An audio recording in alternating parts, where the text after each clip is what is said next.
नमस्कार, मेरा नाम डॉक्टर राना चौधरी है और आज मैं बात करूंगी आईयूआई पे। आईयूआई सबसे सिंपलेस्ट और कॉमन फॉर्म ऑफ ट्रीटमेंट है इनफर्टिलिटी का, यानी जिन कपल्स को बच्चे नहीं हो पा रहे हैं उनके लिए हम ये ट्रीटमेंट यूज़ करते हैं। आईयूआई शॉर्ट फॉर्म है इंट्रा यूट्राइन इंसेमिनेशन का। इसमें हम जो हस्बैंड हैं उनका स्पर्म सैंपल प्रोसेस करके जो सबसे बढ़िया वाले एक्टिव मोटाइल स्पर्म्स होते हैं वो उनकी वाइफ के बच्चेदानी में दोबारा छोड़े जाते हैं जब उनका ओवुलेशन यानी अंडा रिलीज़ होना कंफर्म हो जाता है या वो लोग नियर ओवुलेशन होते हैं। आईयूआई की ज़रूरत उन लोगों को पड़ती है जिनके हस्बैंड का स्पर्म काउंट और स्पर्म मोटिलिटी कम साइड पे हो, यानी शुक्राणुओं का नंबर भी कम है और उनकी हालचाल एक्टिविटी भी कम तरफ पे है। WHO के हिसाब से स्पर्म काउंट यानी शुक्राणु का क्रमांक कम से कम 15 मिलियन होना चाहिए, जिसमें से लगभग 40% अच्छे मोटाइल यानी मूवमेंट वाले स्पर्म्स या शुक्राणु होना चाहिए। जब आपका स्पर्म काउंट और मोटिलिटी कम साइड पे होता है तब आईयूआई की मदद से प्रेगनेंसी हासिल की जा सकती है। कुछ महिलाओं में अंडा बनने की प्रक्रिया में खराबी होने की वजह से उनका अंडा बराबर टाइम पे बनता भी नहीं है और रिलीज़ यानी फूटता भी नहीं है। उन औरतों में अंडा बनने के लिए दवाइयाँ दी जाती हैं और अंडा फूटने के लिए यानी रिलीज़ होने के लिए इंजेक्शन दिया जाता है। ऐसी औरतों में भी आईयूआई काफ़ी मदद करता है। इसके अलावा जिन कपल्स में यानी जिन दंपत्ति में रिलेशन रखने में तकलीफ़ हो या सर्विक्स में कोई एबनॉर्मलिटी हो यानी बच्चेदानी के मुंह पे कोई एबनॉर्मलिटी हो, तब भी आईयूआई काफ़ी फ़ायदेमंद साबित होता है।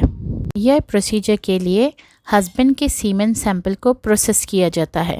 ये 2 तरीक़ों से किया जा सकता है। एक को स्विम अप बोलते हैं, जिसमें अच्छे वाले जो स्पर्म्स होते हैं जिनकी हालचाल मोटिलिटी अच्छी होती है वो मीडिया डालने के बाद टेस्ट ट्यूब में ऊपर की तरह अपने आप स्विम करके या तैर करके आ जाते हैं। दूसरा होता है डेंसिटी ग्रेडियंट। जिन हस्बैंड्स का स्पर्म काउंट काफ़ी कम होता है उनमें डेंसिटी ग्रेडियंट नाम की प्रक्रिया इस्तेमाल की जाती है स्पर्म्स सिलेक्ट करने के लिए और प्रोसेस करने के लिए।